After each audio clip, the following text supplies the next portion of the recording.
We are live. All right, good afternoon, everyone. House Government Operations and Military Affairs. Today is Tuesday, February 17th, and we are picking up committee work. Starting off with H632, an act relating to miscellaneous environmental amendments. What we're doing right now is a flyby on sections of a larger piece of legislation that has been worked on in our House Environment Committee. There's a couple of pieces that touch our purview. So we're going to hear about the work that's going on up there and take a peek at that section or sections with council. But first, I'd like to invite. Can you hear now? Yes, but we're live. How are you? Just a heads up, we're on. Yeah. Oh, I'm sorry. No worries. Oh, no worries. It's all good. Yeah. Oh, Mr. Chair. Right now. All right. So we'll start things off with Hammond, it's the first. who is the Deputy Commissioner, Department of Environmental Conservation. We need more of those good folks over in my department doing good work like that. Every department. Good afternoon, everybody. So for the record, Neil Kamen, I am Deputy Commissioner DEC. I won't take too much of your time today. I'm working on a bill in Chair Sheldon's committee with a number of miscellaneous environmental modifications, changes that we're seeking. The language that I want to talk about today actually was born last year and did not make it into our miscellaneous bill last year, although a related provision did. So let me just kind of state what this is about. At the turn of the administration, there was a tremendous amount of discussion around changes in rules, in particular environmental rules at the federal level. And there is concern at our agency that, we have rules that protect Vermonters and protect Vermont's environment that are reliant on federal rules. So if those federal rules go away, then, those rules that we're reliant on, that we're implementing sort of by the fact that they exist federally, that creates a challenge for us to be able to do that. So last year, we got some legislation through Act 57 that basically says that if Vermont has duly adopted a rule that contains reference to federal, that if the federal rule gets rescinded or abrogated, as long as Vermont continues to publish the federal rule provisions so that they're available for Vermonters, that the rule sticks. So that it didn't cut out our ability to regulate good things to preserve Vermonters' quality of life, health, and environment.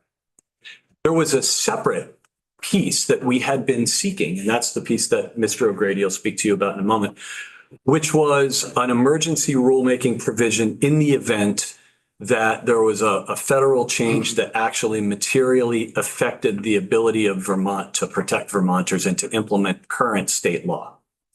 So the idea there would be if the federal government either rescinded an existing rule or set forth a new rule or executive order that directed changes that were deleterious to Vermonters, that the agency would be able to undergo an emergency rulemaking to preserve our ability to protect Vermonters for a time-limited period of time. And the key language, and Mr. O'Grady, I'm sure I'll go through it, is, that the additional basis to initiate an emergency rulemaking would address any gaps in state protections that result from changes in federal policy that conflicts with or jeopardizes an agency's or department's ability to fulfill its statutory mandate. So General Assembly has requirements. If there are federal changes that disallow us from being able to do it, that's the basis for the emergency rulemaking. There's a whole process for emergency rulemaking. It's already in statute, so we're not asking for anything particularly new. We're just asking for an additional basis.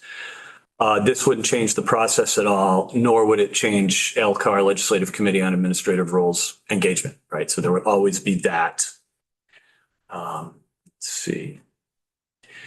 And just kind of want to provide a couple flavors of some of the things that we've seen that do materially affect on my agency's ability to implement.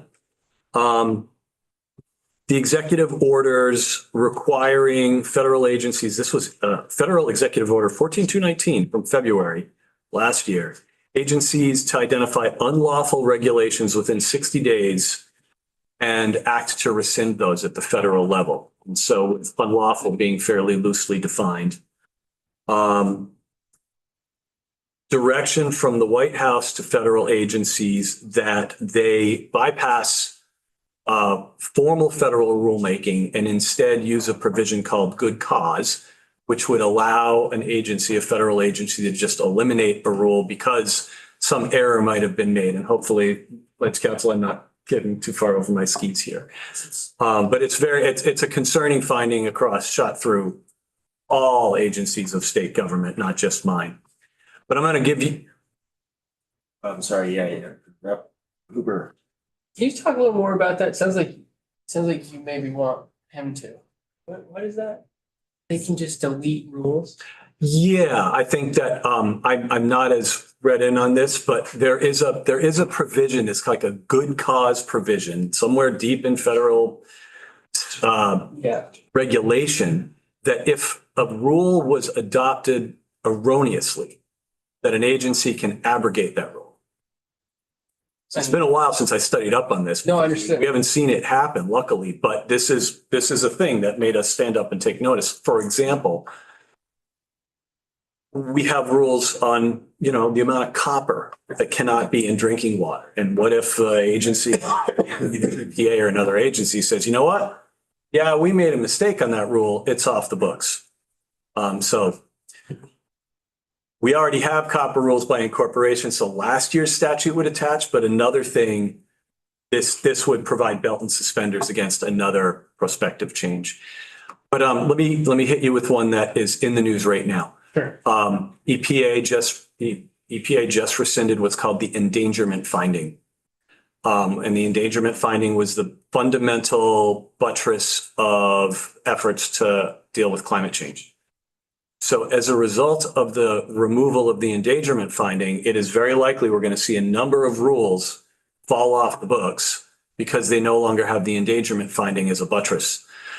Think auto emissions, things like that.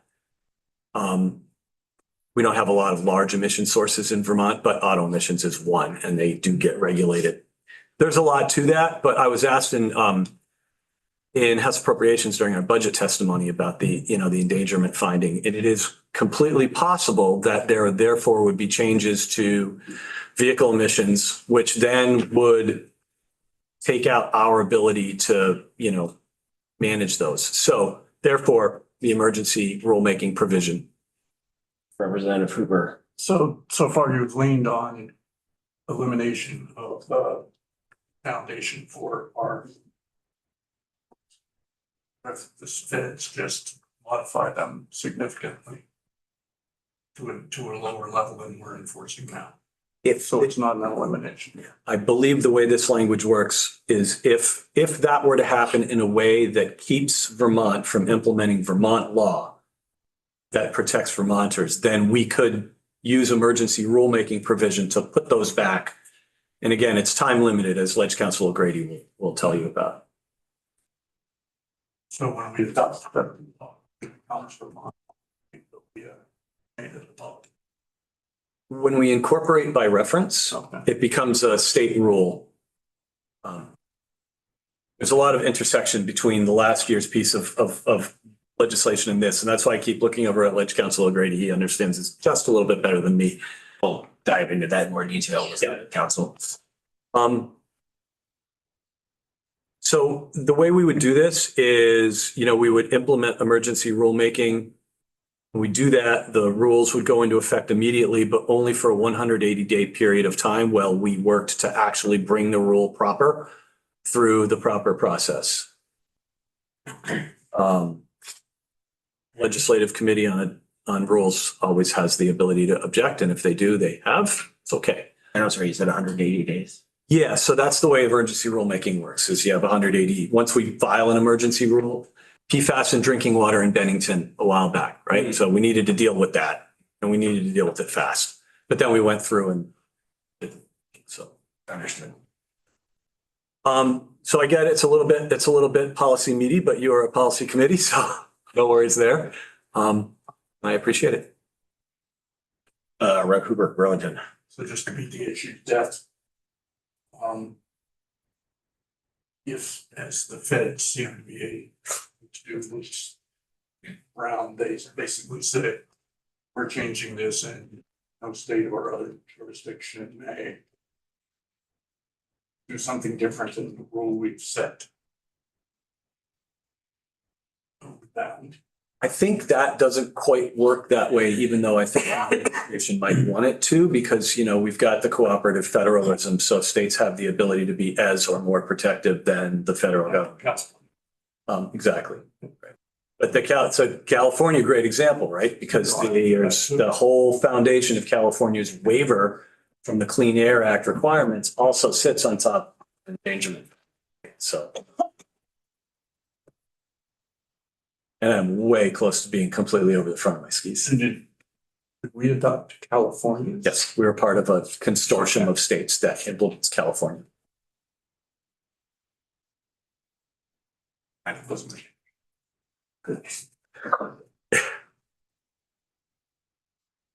Anything else for Mr. Cameron? No, thank you for that. All right. Sir. Thank you. Thank you, Mr. Chair. I will just sit right there and be here until this discussion is done if needed. Gotcha. And is it just you today? Because I did have Mr. Martin on the Yes. watch list. So, Yeah. okay, cool. Yeah. I just wanted to make sure we weren't missing someone. We chatted.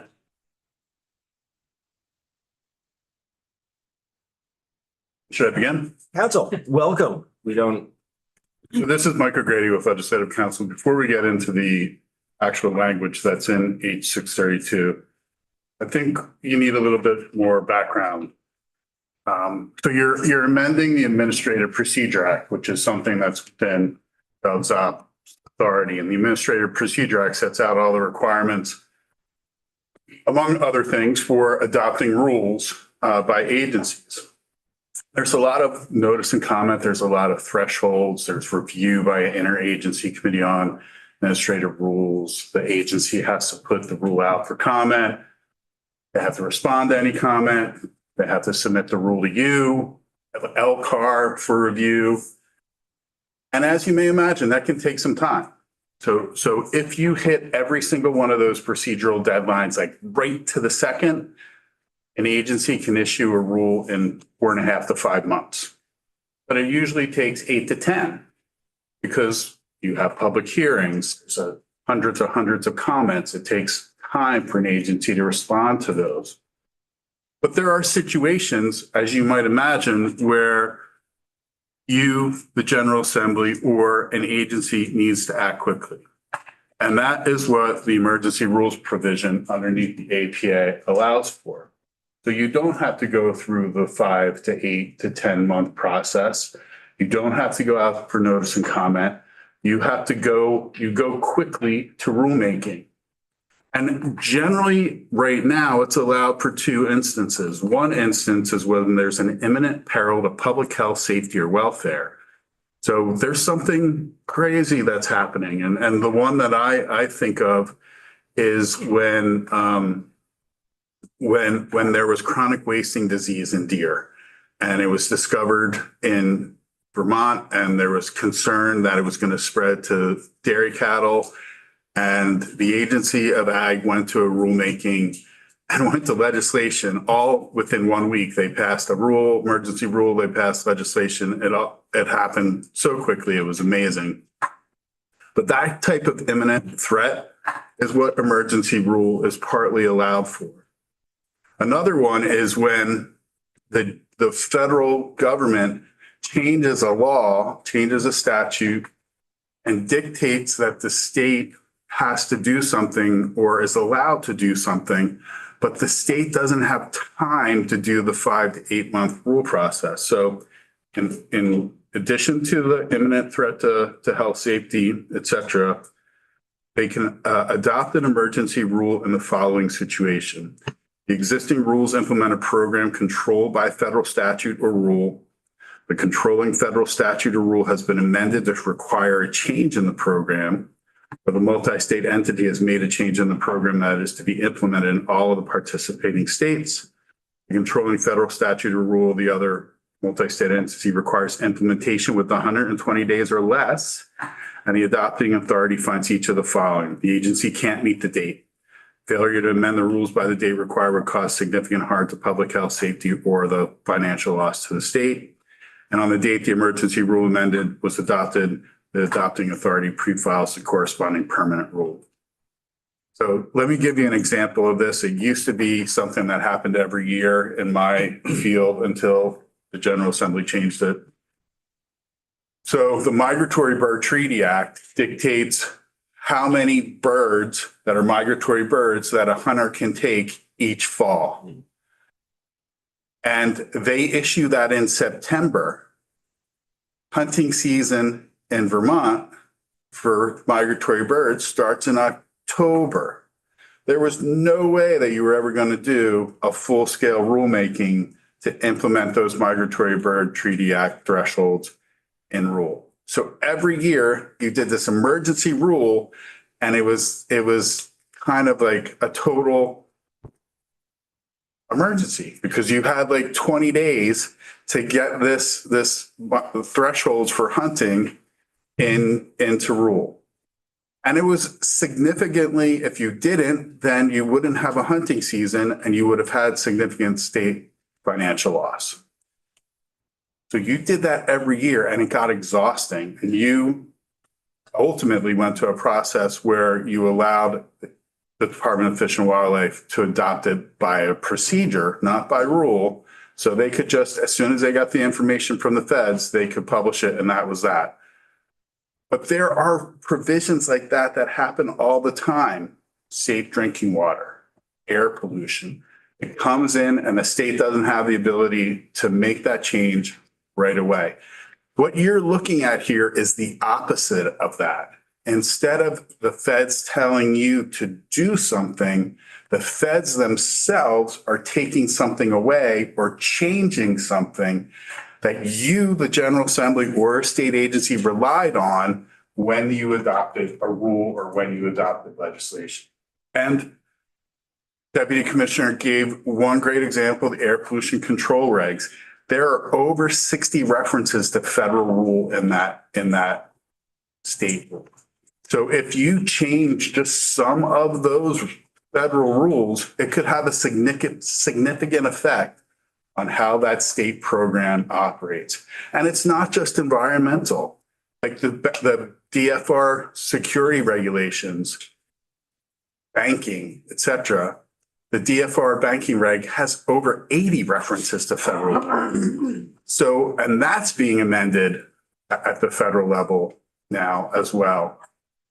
And as Deputy Commissioner noted, there is that executive order that directs all federal agencies to look at their rules to see if those rules potentially were adopted under precedent that has become no longer valid. And the key rule or key precedent is called Chevron. It's Chevron versus NRDC. And what that case said is that agencies are given deference when they go into rulemaking and they are interpreting an ambiguous term. And so the agency's interpretation gets deference, and that deference has been the basis of many, many, many federal rules. Well, the Supreme Court 2.5 years ago repealed Chevron and said the agencies don't get deference.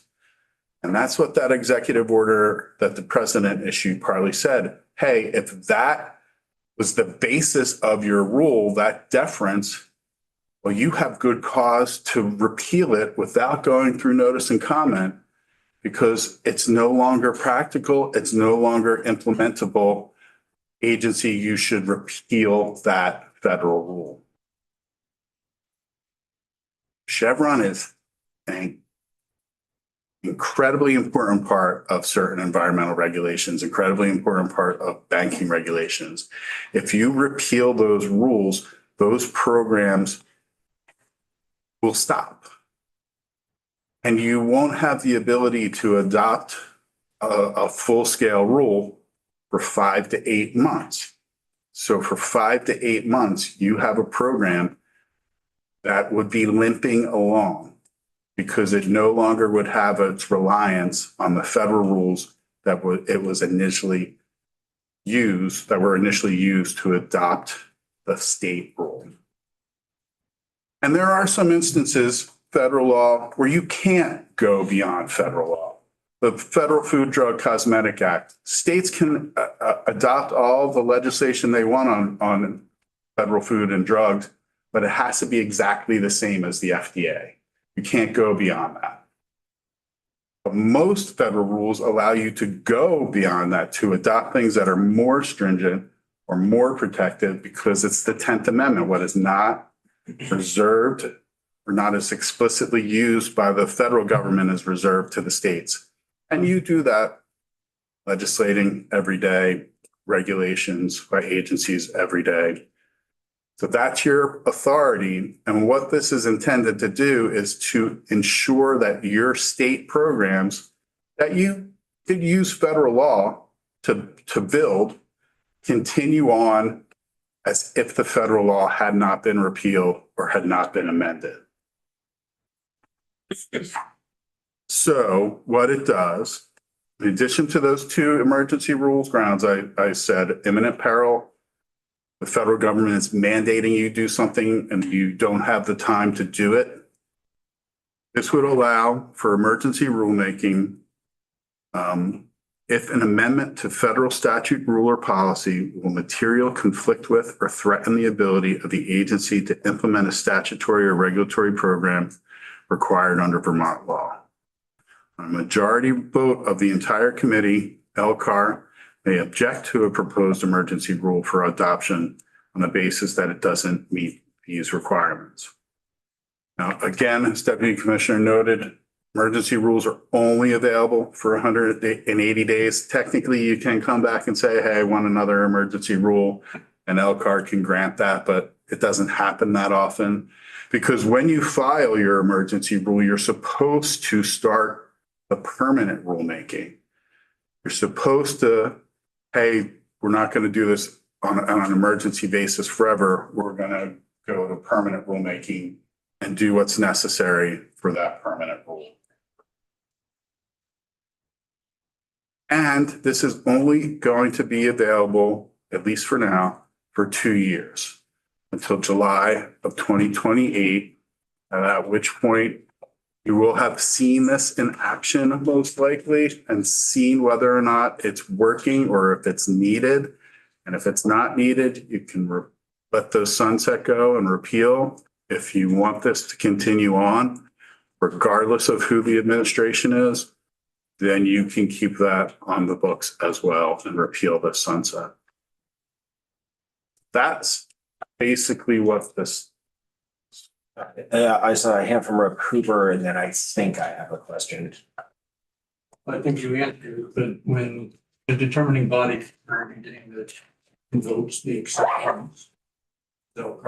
No, it's going to be the agency. The agency, when you do rulemaking, the agency basically said, we're going to emergency rulemaking. Because it's imminent peril or now because the federal rule or statute has been repealed and we cannot continue with this program without invoking this emergency rule.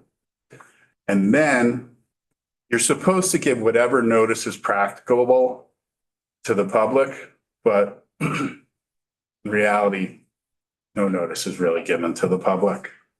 It then goes to LCAR, and LCAR has that ability to review and see if it meets the one of the now 3 thresholds. And I've seen a rule get turned down because it wasn't deemed to be imminent peril. Fuel mileage wasn't an imminent peril. But now, if California's authority goes away and the multiple rules that are in the air pollution control regs are repealed, I don't know how the state implements those rules in an effective way.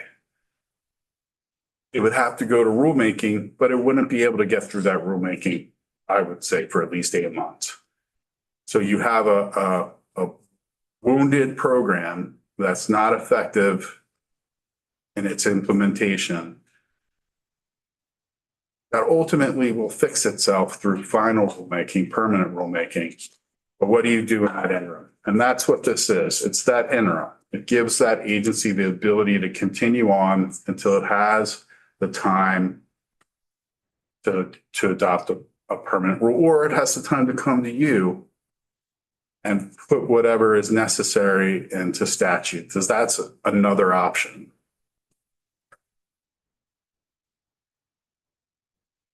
So, yeah, so it's affording the opportunity to react to it quickly. So then the other process can like play itself out. But with that interim period, it's providing like stability to like current practice, law, rules, and regulations. You know, Medicaid, you would think it has a ton of reliance on federal rules. It doesn't, but the rules that it does rely on federal are pretty important rules. So if those rules were repealed, how are you going to implement Vermont Medicaid? It would be devastating to some people. And so how do you bridge that gap? I think the question that I had kind of popping around in my head is like a little bit more of like a continuity process question, like, because using these examples in and around like environmental and practice. Like Lake Champlain, for example, like with New York, we share that lake, right? It's within the borders of our states. Is there like a need for continuity between our other states looking at this, trying to prep for the same kind of thing as we kind of like share this sort of like workload in and around those practices? That's a really interesting question, and it's got a really confusing answer. All right. So the basis is the same. States have to adopt water quality standards, and they have to go out every 3 years to determine if the water quality standards are met. If they're not met, they have to adopt a plan to clean up those waters, and that plan is called a TMDL. The TMDL has its own little plan called an implementation plan that accompanies it. Originally, Vermont, New York, and even Quebec signed on to a plan to clean up the lake, and they were all consistently moving forward with that plan. So it was uniform, it was continuity. But New York is in Region 2 of EPA. Vermont is in Region 1 of EPA. And when the advocates petitioned to disallow the TMDL, they only petitioned Region 1. And Region 1 only had authority to disallow the TMDL for Vermont. And what that meant is that Vermont had to come up, well, technically what it meant is that EPA had to issue its own plan, because once EPA disapproves a plan, it's EPA's responsibility. But EPA didn't want to do it. And what the state did instead is said, hey, we can do it more effectively, but we have to adopt all these new programs. Those programs aren't in New York. The 3-acre stormwater permit, it's not in New York. The forest management provisions, accepted management practices, they're not in New York. There's a long list of things that this Vermont had to do in order to get EPA to allow it to go forward. And so you're not in continuity with New York anymore, which makes some people disgruntled, but it has a legal basis. But, you know, there probably are some programs that have the need for continuity. You know, interstate transport of pretty much anything, whether, you have, if it's a hazardous material, it needs to meet the Hazardous Materials Act. That's incorporated into Vermont Solid Waste and Hazardous Waste. You're moving cattle. You have to comply with interstate requirements for the movement of cattle. And like, so you want those to be the same as neighboring states. And so, yeah, there's potentially need for continuity, but you're also going to need time in those other states for them to fix the bridge until they get to a permanent rule. I don't think that was a confusing answer at all. Thank you for that, yeah, for, kind of entertaining my curiosity on that. I appreciate it. Any other questions, council, on this? Yes, Rep. Hago. I guess I'll just ask a question and maybe you don't know the answer. This comes from the Committee on Environment. What was the discussion like in their room and why did they feel like they wanted to bring this about? Why did they want to bring this? Well, the discussion was pretty similar to the discussion I just had with you, but the Agency of Natural Resources did request this change because they are concerned about the viability of their programs. And so that's really the basis. The committee upstairs, there was discussion about timing. How long should this be? When should the sunset be? They just went with 2 years. It's not, trying to undermine any particular administration, July of 2028, the Trump administration's still going to be in office. They just thought 2 years was a good time frame for purposes of reviewing the effectiveness of this. Great, thank you. That's helpful. Appreciate it. Any other council? Thank you, sir. You're welcome. Um, I'm going to stop the share now. okay, committee. I know that Chair Sheldon wants to try and vote this out this week. I feel like I have a good understanding of intent behind this, why it's being proposed. And if I was just going to ask for decision if us wanted to discuss any of this, or folks were comfortable giving it the thumbs up on these sections that are relevant to extension. Yeah, right. I know. I had not looked at this bill before and really don't totally get the implications of it. So I guess I would like more time before I could weigh in on it accurately, but open that up to everybody else. Feelings from others? Well, I was gonna say, how quickly can we agree and move to something else, but Representative Trooper Wellington. If we, based on the current administration, past administration, or past administration had to implement this type of thing already due to changes in rules every 4 years. Not to my recollection, no. But remember that executive order, and really it was the Supreme Court decision on doing Chevron. I mean, that was a generational decision that potentially does hundreds of rules. And so you didn't have to address something like that previously.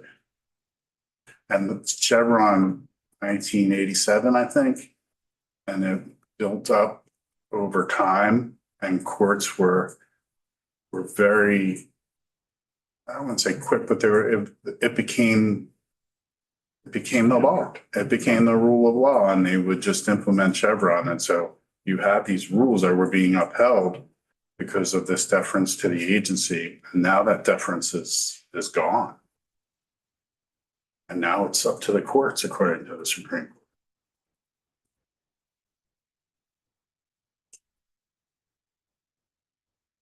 Rep. Nugent. If I'm understanding it correctly, it seems like this is a tool for the legislature to use to keep things as consistent and reliable as possible for everyone that does business and lives in Vermont, and not be prey to sudden changes. So I'm okay with it as is. So okay with more time. I think that's very accurate. And you're not creating opportunity for litigation for each type of rule that might be repealed, and then that gap opens up. And that kind of gap like terrifies me. Because one year I drafted a bill and I left the wetlands of the state unprotected for like 6 months. And if somebody had figured that out, they could have done a lot. But they didn't. But that's the kind of gap that you would be dealing with. What would happen if these federal rules were repealed and there wasn't a basis to implement or enforce the programs that the agency has been implementing and administering?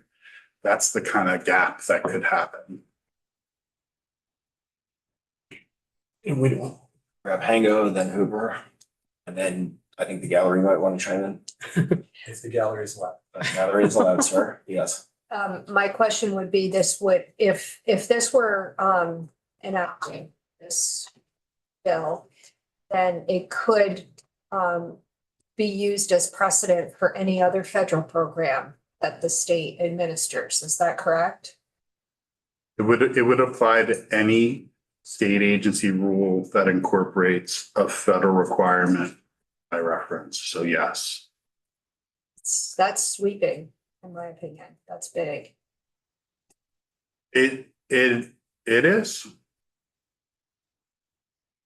It's significant authority, but you still have to review it. Elcar still has to review it. It's still only the extension 180 days. And it only lasts for 2 years. So if it's not working out, it would be repealed in 2 years or sooner. It's just like, you got to keep going back into the continuity thing, right? Like it's a bridge for continuity to get to our traditional rulemaking process. Exactly. Gallery. Thank you again, Neil Cannon, Deputy Commissioner. Thank you, Mike, very much. I just wanted to, in addition to Chevron, I kind of wanted to note, I made mention to an executive order that requires the agencies to look at rules that might have been undone by Chevron. Then there's a memorandum from April 25, and I'm just going to read what it says here, because I think it's instructive. This memo instructed agencies to prioritize the repeal of these identified regulations and use the APA good cause exception to bypass notice and comment rulemaking when repeal is unnecessary, impracticable, or contrary to the. So this confers to, agency secretaries at the federal level substantial leeway to make a determination as to whether something is contrary to the public opinion or impracticable or unnecessary. For ANR's programs, I worry about that.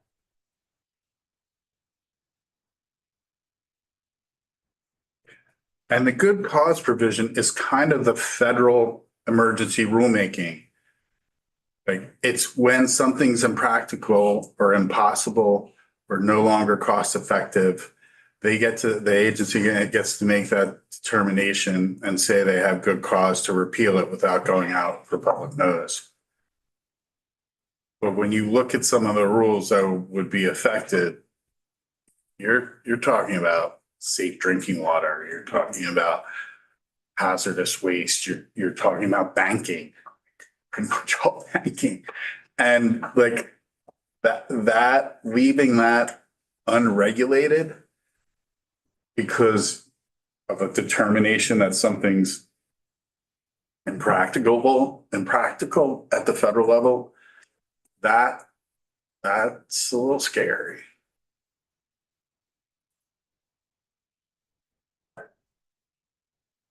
Any other questions for council right now?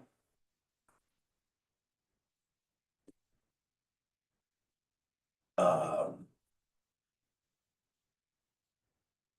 So this is a big conversation. So I want to make sure everybody's comfortable with it. So this only applies in an emergency situation, right? Well, when that federal law or rule Yeah. is repealed and it prevents the agency, the state agency, from implementing a program that is state law. Okay. Sorry, go ahead. For 180 days. When you said earlier, a couple of times you said it was that we were supposed to do something or the law was supposed to do something. Who does the supposing? So it's normally a mandate under the federal law. Let me think of a good example. In order to sell milk, you need what's called the pasteurized PMO, the pasteurized milk ordinance. And under that ordinance, you're supposed to go out and inspect those people that are selling milk. Now, if that got repealed and there was no longer a federal requirement under the PMO to inspect milk, would you want milk to be sold? Because the PMO inspectors will literally determine whether cattle are healthy, whether the bacteria count in milk is allowable. If you didn't have that, you would have milk that could basically be sold without inspection and testing. Right. I feel like we don't want that. Which you do already with raw milk, but we label I'm it. talking about raw We milk. label it raw milk. You can only sell it if you're a certain person or a certain licensee, and there's a big warning on it.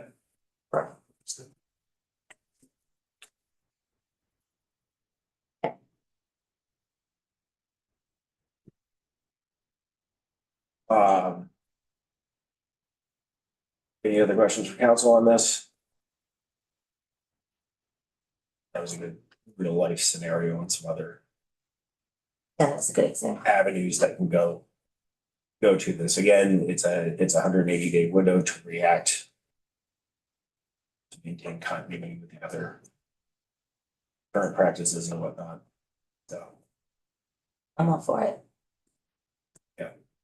no, thank you. And I mean, I'm personally comfortable with it. I know that EC has done a lot of work on this. The other, our environment committee has done a lot of work on this.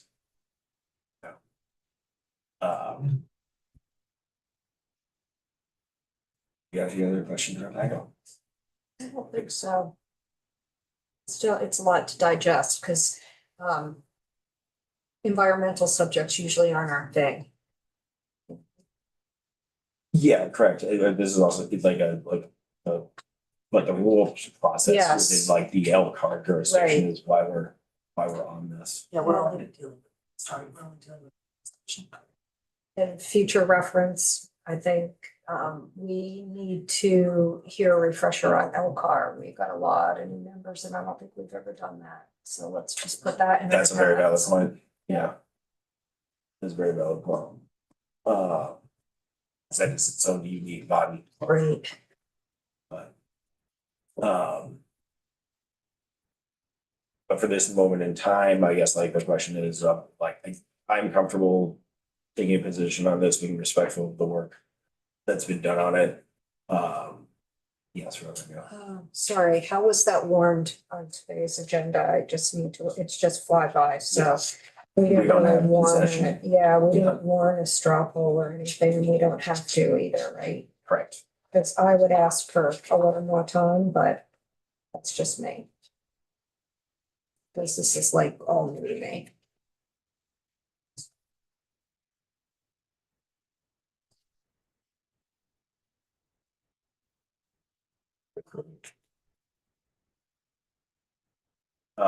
Was that a concur on a little more time? Yes. And yeah, no, I mean, this is a big thing, so if people at the table want to like marinate on it a little bit longer. I think that's, Do we have time in a little while like, to come back to it at 2:30? We have even today. yeah, I mean, just to think about this a little bit. Reference Is there anybody from Elcar that could come in this afternoon and explain their process? I'm not sure, cause I mean, that's a committee made up of like members, right? So like they're all in committee doing their thing. Not even sure if that would be Tucker and Devlin, probably. I'm not sure if they were Damien and Bradley. Damien. So. So what I think I want to do, just to be aware of like the time itself, because we are discussing the reports repeal next, and we're a little long on this one, but this was an important conversation. So we'll hold a straw poll on this, give people some more time to like marinate on it, see if they come up with any other questions. And with that, I guess we'll just move to committee bill conversation. And then try and find time to circle back on this either later this afternoon or even tomorrow. I think we would actually have some time in between our public hearing and conversation on 8:41. Because the public hearing wraps around 10:30. We don't have Okay. anything scheduled till 11. That would So- be great. That seems like a window of time for us to circle back on this one if that. But do we need that shot for the help line? For the flyby, I mean, unless there's like pertinent questions for council, we can thrust that out. Would you be available for conversation tomorrow around 10:45, sir? I don't think so. I think my day tomorrow's kind of packed. I figured, but I thought I'd ask the question. Yes, Rebecca. And I have another suggestion that we could, just try to stop somebody who's on Elcar, like in the hallway or later today or something, just to get their opinion on it. So I think that might be helpful for me anyway. All right, so what I think we're hearing here is we can put this down for a 10:45 tomorrow after our public hearing. I booked two bills in House Environment at that time. Okay, no, that's fair. That's okay.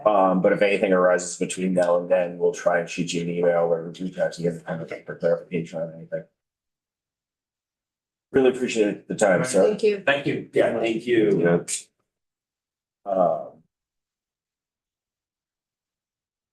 Right. So.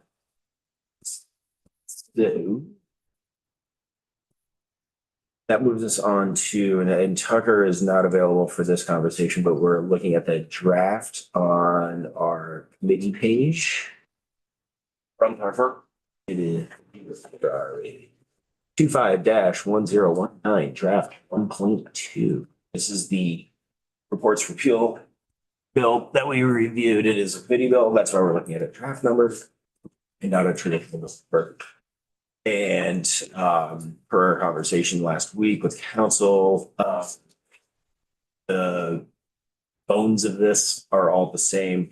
He just had like a little bit of like language cleanup to do. And he ran through it, got the language in order. And so wanted to offer time for folks to review that because we were hoping to vote this one out. I think the process would be if we did vote this out today, it would be introduced to the bill number on the floor. But it has one extra day of lead time since it's a committee bill going straight to the floor. So I think it would be like Action Friday 2nd or third reading on Tuesday. So that's the process on like what we can see here. But take a look at the word on the page. Speak now or forever. But this is the at least a granular outcome for a lot of back end work that's been going on since last session, so.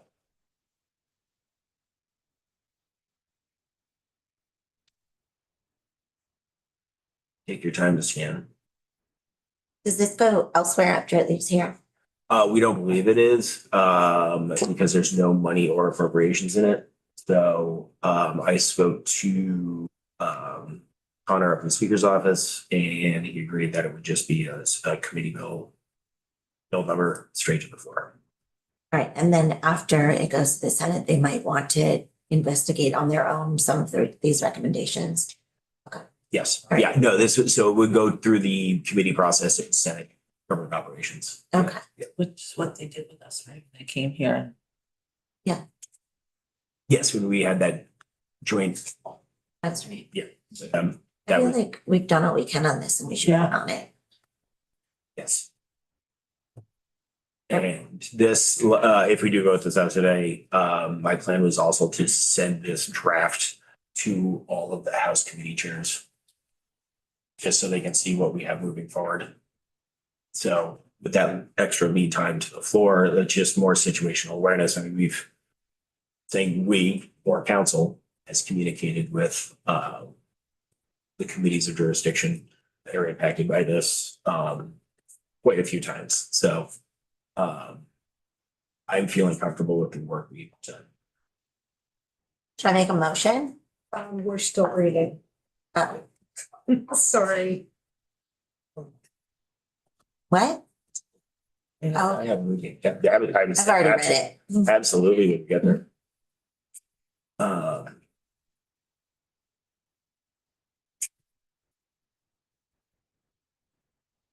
Yes, absolutely, make the motion. Well, I'll wait till everyone's done.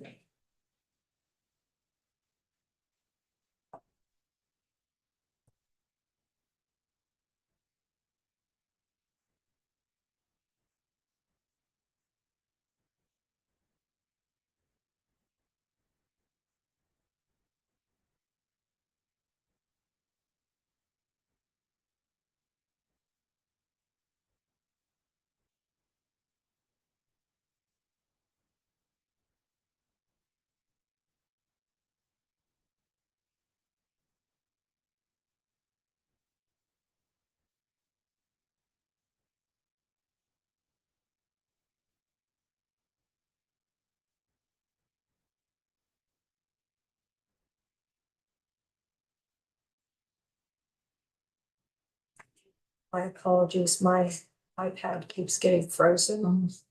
What else going on? It's the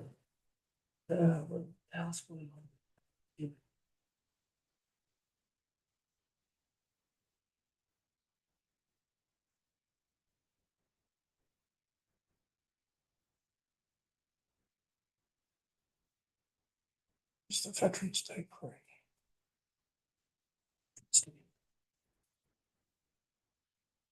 Do you know if it's not significantly changed from what Tucker presented to us last week? No, my understanding, and after reading it myself, it was really just a couple of like cleanups. This one? And like none of the actual like reports or Okay. anything that we're speaking to as to a repeal, keep in perpetuity or keep for an indefinite period of time. None of that. It's just some sort of like functional language in there that needed. Great, thank you for that. So this is going. It was always on Veterans Day. I mean, what? Plus to the end, 4 pages from the end.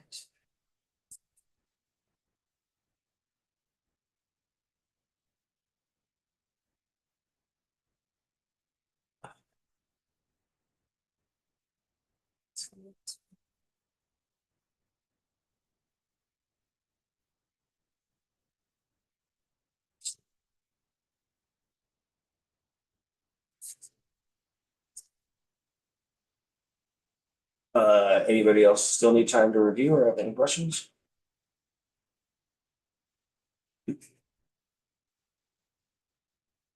Any motions? Yeah, I'd like to make a motion to find draft number 25-1019, draft 1.2.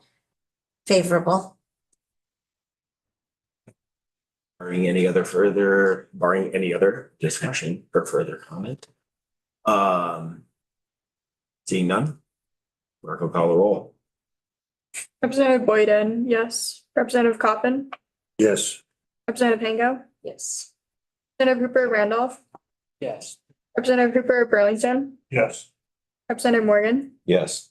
Representative Nugent, Yes. Representative Pincinel, Yes. Representative Stone, Yes. Representative Waters Evans, Yes. Representative Byron, Yes.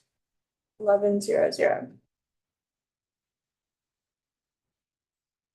Do we have a recording? Yes, Representative.